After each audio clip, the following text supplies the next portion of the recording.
มาบัดนี้ตกถึงยามฤดูแล้งสะแปงบ้านทางบ้านพี่ก่อไฟสีลมพัดตองเสียงกองสนั่นหูแสนคิดทอดยอดสู่ยามอยู่ห่างน้อไกลกันคุณแล้วสะแบงบ้านลมพัดปิ่นหมุนดอกลงพื้นสุดที่ฟื้นทนใดอุกภายในหัวใจพี่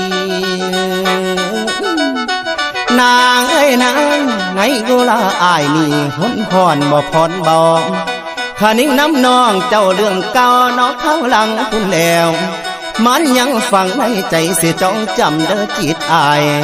คำที่สายเคยเว้าไว้น้ำสาวเบิดทุกสิ่ง